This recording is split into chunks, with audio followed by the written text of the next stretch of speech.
Il y a quelques années, tu étais étudiant ici à Douala. Alors, quel satisfait de revenir là où tout a commencé? Moi, c'est Cédric Atangana, j'ai 29 ans. Je suis ingénieur en génie industriel et informatique. J'ai fait mes études à l'école polytechnique de Douala. En 2012, j'ai été admis à Polytechnique Marseille.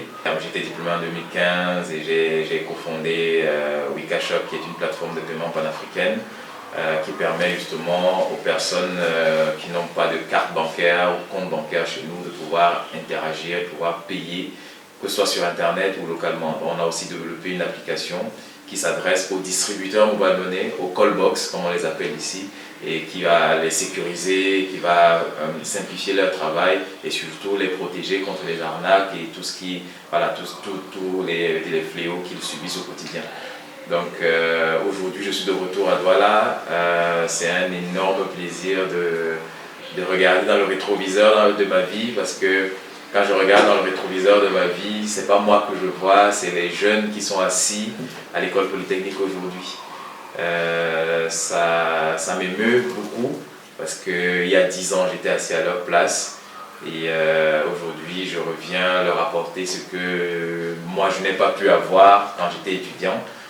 Notamment l'encadrement, le coaching, le mentorat, pour leur permettre justement de faire beaucoup plus que ce que moi j'ai pu faire en 10 ans. Donc c'est dans ce cadre-là que voilà, on a décidé de financer de nouveaux projets à l'école polytechnique de Douala. On pourra en reparler un peu plus tard. Et j'espère qu'on pourra les étendre à l'échelle nationale. Donc voilà. On a un peu prononcé partout. Comment est-ce que tu vis cette médiatisation autour de ta personne? Le plus important dans le parcours d'entrepreneur, c'est les objectifs qu'on se fixe. Médiatisation, pas médiatisation, je pense que le plus important, c'est l'impact qu'on veut avoir dans la population, dans notre futur. Je dis toujours, le continent africain, c'est 1,3 milliard de personnes aujourd'hui. Pour mettre ce chiffre en perspective, c'est 3 fois la taille de l'Union européenne à peu près. Donc l'Afrique aujourd'hui, c'est un marché avec un très très gros potentiel. Il faut que nous, Africains, les gens se rendent compte de ce potentiel-là et qu'on travaille la main dans la main avec les autres. Et c'est ce qui fait que quand les objectifs sont clairs, peu importe les vents qui soufflent autour de nous, on garde les pieds sur terre. Et puis... Oui, au départ, tu as parlé justement de Wikashop. Il y a quelques mois exactement, tu es en train de faire une levée de fonds pour étendre cette application. Où en est le projet aujourd'hui et comment cela va-t-il se passer? Parmi les problèmes qu'on a identifiés dans notre société africaine, on a une explosion du phénomène mobile money. Dans le cas du Cameroun, c'est Orange, MTN, etc. Donc ces opérateurs télécoms-là ont pris le dessus sur les banques en termes de services financiers numériques. Et quand on se pose la question, pourquoi, qu'est-ce qui a favorisé justement l'explosion de ce phénomène mobile money, nous on a compris que d'une part on a les banques qui avaient les offres bancaires, les financières traditionnelles, etc., mais qui elles avaient un réseau de distribution relativement limité, dans le sens où si on prend le cas d'un pays comme le Cameroun, on a un peu moins de 1000 agences bancaires à l'échelle nationale. Pour 25 millions de personnes, on a un peu moins de 1000 agences bancaires. Contrairement aux banques, donc les opérateurs télécoms s'appuient sur un réseau de près de 70 000 points de vente mobile money. C'est ce qu'on appelle chez nous les callbox. Donc il y en a plus de près de 70 000 dans le pays, ce qui fait que la densité du réseau de distribution des opérateurs télécoms est beaucoup plus, la densité est beaucoup plus large. Et donc grâce à ça, l'opérateur télécom a une proximité beaucoup plus forte avec le bas peuple, entre guillemets, les individus lambda. Et ça, pour nous, ça a été le cœur de l'innovation mobile money, le key driver de l'explosion de mobile money chez nous. Quand on est callbox dans notre société camerounaise ou africaine de façon générale, on a l'impression qu'on a raté notre vie. Donc, pourtant c'est faux. Vous savez, un callbox aujourd'hui peut traiter jusqu'à 2 millions de francs CFA de volume d'activité par jour. Et il y en a qui réussissent à générer près de 1 million de francs CFA de commissions par mois. Dans notre société, les callbox, parfois, on les a... Pour moi, ce sont des diamants qu'on a jetés à la poubelle un peu. Donc, nous, notre rôle, notre objectif avec Wikashop, c'est de laver ces diamants, les sortir de la poubelle, les laver, et les polir et les exposer pour que tout le monde bénéficie de leur éclat.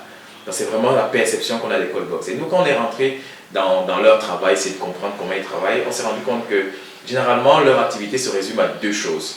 Ils font les dépôts et les retraits. Donc, voilà. Donc lorsque je suis utilisateur de Orange Money ou MTN, etc., je veux recharger mon compte, je vais chez lui, j'ai du cash, je lui donne du cash et lui il transfère la monnaie électronique dans mon compte. Et inversement, quand je veux retirer de l'argent de mon compte mobile, je vais chez lui, je lui transfère la monnaie électronique et il me donne du cash. Et donc, pour exécuter ces deux opérations-là, généralement, ils saisissent de très longues séquences USSD, du type étoile, 1, 2, 3, étoile, le montant, étoile, le code PIN, étoile, le numéro de téléphone bénéficiaire dièse. Voilà, à peu près, ça ressemble à peu près à ça. Et donc, parfois, il y a donc des problèmes, il y a des erreurs de saisie qui se glissent, parfois, ils se trompent d'un chiffre et donc l'argent va au mauvais endroit, etc., etc. Et généralement, ils ont un petit cahier dans lequel ils notent des opérations, donc dépôt, retrait, etc. Et en fin de journée, ils passent à peu près 30 minutes à 1 heure pour faire leur comptabilité à la main.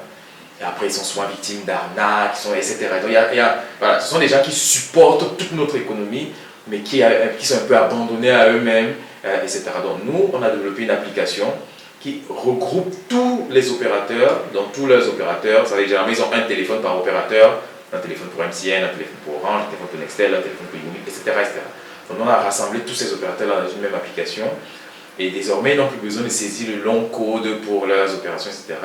On a fluidifié l'expérience utilisateur. Donc, désormais, ils rentrent dans l'application, ils voient Orange, je vais faire un dépôt, ils mettent le numéro de téléphone, ils mettent le montant. Tout est vraiment beaucoup plus facile, beaucoup plus clean.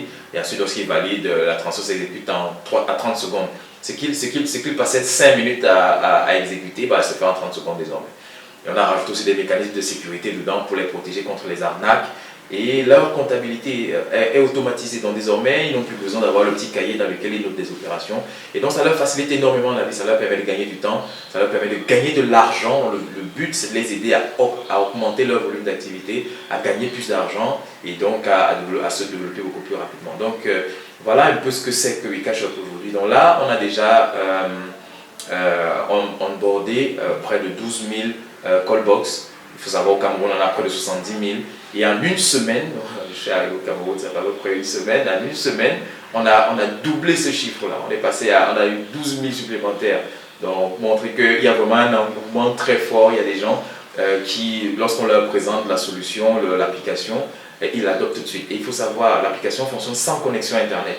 Ça veut dire qu'on peut se retrouver dans les grandes villes comme Douala où la connexion Internet est bonne, bon, ok, on l'utilise, mais quand on va dans les zones retirées, dans les campagnes, dans les villages chez nous, il y a des callbox là-bas, mais qui n'ont pas forcément une très bonne connexion Internet. Donc nous, on a vraiment beaucoup travaillé sur ces aspects-là pour permettre qu'un callbox qui est sous son parasol, là, télécharge l'application, il l'installe, il peut l'utiliser tout de suite, qu'il ait une connexion Internet ou pas. Ça lui facilite la vie et puis ça le protège des arnaques. Maintenant, enfin, on a décidé donc de faire une levée de fonds. On est en pleine levée de fonds en ce moment. Le capital est ouvert à tout le monde. Tout le monde peut investir. D'ailleurs, il suffit d'aller sur notre site pour pouvoir nous contacter à propos. Et le but, c'est de réussir à onboarder au moins la moitié de tous les callbox qu'il y a au Cameroun d'ici les 6 prochains mois. Et après, l'application Wikashop est déployée dans 5 pays, au Cameroun, au Congo-Brazzaville, au Tchad, au Sénégal et en Côte d'Ivoire. Donc notre objectif d'ici la fin d'année, c'est de réussir à onboarder au moins 100 000 callbox qui vont utiliser l'application et qu'on va aider à passer à notre cap. Il faut savoir, la majorité sont dans le secteur informel. On veut les aider progressivement à sortir du secteur informel et donc avoir accès à beaucoup d'autres services financiers à travers nos différents partenaires bancaires, opérateurs télécoms, etc. Voilà. Alors, quelle est la garantie que Wikashop apporte par rapport à la cyberattaque, par rapport aux arnaqueurs qu'il y a? Les gens se font voler quotidiennement, ils perdent des sous. Alors, quelle est la solution que Wikashop apporte par rapport à ça? Alors déjà, je vais dire que le risque zéro n'existe pas. Donc, il faut savoir que de la même manière que nous, on travaille pour apporter des solutions pour contrecarrer les arnaques, etc., il y a aussi les arnaqueurs, entre guillemets, travaillent aussi à perfectionner le mécanisme d'arnaque. Donc voilà, nous, on a une équipe qui est basée à Marseille, une autre équipe qui est basée à Douala, qui travaille sur ces aspects-là en même temps. Donc on travaille avec nos différents partenaires Callbox qui nous remontent souvent le type d'arnaque auquel ils ont été victimes. et nos équipes travaillent à apporter des solutions. On a des partenaires comme Google qui sont quand même en matière de sécurité, en matière de scalabilité, en matière de performance, au niveau technologique, ils sont très très très forts. Donc ils nous accompagnent sur notre déploiement, sur notre expansion à l'échelle du continent africain. Et on travaille aussi avec des acteurs locaux qui ont des serveurs, qui ont des outils de sécurité locale, parce qu'il faut se dire, il faut savoir comprendre les réalités du terrain et les transcrire à travers des solutions techniques évolutives. Voilà, justement, après la finance, vous êtes aussi attaqué un peu, je vous l'ai dit, dans le domaine de la santé. Vous avez développé une autre application, bien évidemment, qui se nomme WeCareUp. Alors, est-ce qu'on peut en savoir un peu plus sur cette application et comment elle fonctionne exactement? À la base, notre équipe est basée à Marseille, donc lorsqu'il y a eu l'avènement du Covid-19, nous on a vécu un peu, vous savez, la médiatisation autour de l'hydroxychloroquine à Marseille avec le professeur Didier Raoult. On s'est dit, tiens, waouh, on ne peut pas rester les bras croisés, on est en confinement, on est enfermé pendant 4 mois à la maison, on ne peut pas juste rester là et subir la situation, il faut qu'on apporte nos solutions. Déjà, il faut savoir, à Marseille, où il y a le laboratoire de l'IHU de Marseille, qui est quand même un laboratoire de type de niveau P3, l'un des laboratoires les plus performants au monde entier. Il n'avait pas une centaine de lits pour accueillir les malades. Donc ça fait qu'il y a eu un afflux de patients, parce que lorsqu'on a commencé à dire, voilà, on peut vous faire tester, dépister du coronavirus, les gens, par panique, se ruaient tous vers l'hôpital. La problématique, c'est que quand on arrivait à l'hôpital, les files d'attente, c'est dans les files d'attente qu'on pouvait choper le virus. Donc, on essaye d'aller à l'hôpital pour se faire soigner, pour se faire prendre en charge, pour se faire dépister. Et c'est en allant à l'hôpital qu'on va choper le virus. Donc, nous, on s'est dit, bon, nous, on n'est pas médecins, on n'est pas des professionnels de la santé, mais on maîtrise la technologie. Donc, avec toutes les technologies qu'on a développées dans WeCareShop, on s'est dit, bon, on va reprendre une partie. On va faire une plateforme qui permet justement de booker les rendez-vous, après plein de choses pour minimiser les files d'attente devant les différents événements. Et là, je parle de Marseille, je suis encore à Marseille. Et donc, on a testé la plateforme, elle marche super. Il y a eu plusieurs pays, on a testé en Algérie, au Mali, au Burkina Faso, etc. Et le but, c'était de continuer à greffer des briques technologiques qui pouvaient aider les médecins tant bien que mal sur le terrain. Donc, c'était vraiment la vision de WeCareUp, c'est d'être une plateforme médicale universelle qui, à terme, va interconnecter toutes les briques qui permettent de prendre en charge le patient du premier appel à l'hôpital, qui dit voilà, j'ai tel symptôme, et pas que pour le Covid. Donc là, on a étendu sur plusieurs maladies chez nous, le paludisme, la typhoïde, etc., jusqu'à la sortie du patient. Donc c'est un work in progress, tout n'est pas encore terminé, il y aura des mécanismes de paiement dedans et c'est au WeCareShop qu'on a développé avec les callbox et tout ça va aussi s'insérer dedans. Donc voilà, on est en train de travailler dessus, c'est une vision de long terme. WeCareShop c'est vraiment une première étape, c'est la première marche d'un escalier qui est plus grand. WeCareUp c'est une deuxième marche et j'espère par la grâce, voilà, on pourra rajouter plein d'autres choses derrière. Mais vraiment notre vision, elle est celle d'avoir un impact positif dans la vie des gens. La partie paiement, c'est une étape, la santé en est une autre, et peut-être plus loin, on aura d'autres choses à développer pour notre... On ne va pas se tromper, on va pas se mentir qu'aujourd'hui tu es une fierté nationale et internationale, un modèle. Et beaucoup de jeunes aujourd'hui dans les universités ne pensent pas trop à l'entrepreneuriat. Alors quel est le conseil que tu peux donner à ceux-là même qui ont encore peur de se jeter? Il ne faut pas opposer entrepreneuriat et salariat. Ça, c'est un discours je pense qu'il ne faut pas. C'est un discours destructeur. Parce que toutes les personnes qui disent, voilà, aux jeunes, mettez-vous à votre compte, travaillez, créez votre société, etc. Vous n'avez pas besoin d'être salarié d'une entreprise, etc., etc. Je pense qu'ils se tirent une balle dans le pied dans le sens où, demain, lorsqu'on crée une entreprise, on ne fait pas mûrir une entreprise seule. Ça, ce n'est pas possible. Si on devient tous chefs d'entreprise, à un moment, personne ne pourra émerger parce qu'on a besoin de collaborateurs, donc de salariés pour pouvoir construire des projets qui ont de l'impact dans la vie des gens au quotidien. Tout le monde est entrepreneur dans le sens où, c'est quoi un entrepreneur? Pour moi, c'est quelqu'un qui identifie un problème et qui apporte une solution. Donc si je travaille dans une entreprise et que je vois le sol est sale, et que mon travail c'est d'apporter, c'est de le nettoyer, je suis entrepreneur. Parce qu'il y a eu un problème, le sol est sale, et moi j'ai apporté la solution, je vais le nettoyer. Donc on est tous entrepreneurs. Bon, ce que je veux dire par là, c'est que tout ce qu'on a dans le monde physique aujourd'hui a d'abord existé dans l'esprit de quelqu'un.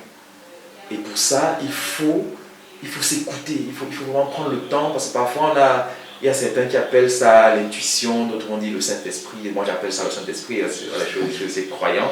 Il faut savoir s'écouter à l'intérieur, se dire, mais qu'est-ce qui vibre en phase avec moi? Qu'est-ce qui me motive? Je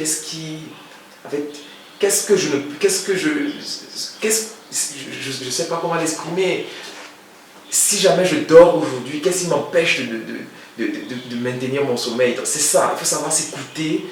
Et lorsqu'on a identifié cette chose-là qui vibre au plus profond de soi, que ce soit dans l'entrepreneuriat, il est totalement autonome, que ce soit dans une entreprise, on trouve le meilleur mécanisme pour l'exprimer. Donc moi je vais dire mon message, c'est de dire aux jeunes, écoutez-vous vous-même, observez autour de vous et ensuite trouvez votre chemin. Voilà, on va sortir avec une question qui concerne le sport. Tu es plutôt Marseillais ou bien Parisien? Ça c'est une question qui se pose même pas. Je suis Marseillais à mort, à vie. J'habite à côté du stade Vélodrome à Marseille. Donc quand il y a les matchs qui se jouent, soit je suis au stade, soit je regarde de la maison. Mais quand les gens crient là-bas, je crie avec eux. Donc je suis Marseillais à fond. Voilà. D'accord, merci beaucoup. Merci à vous.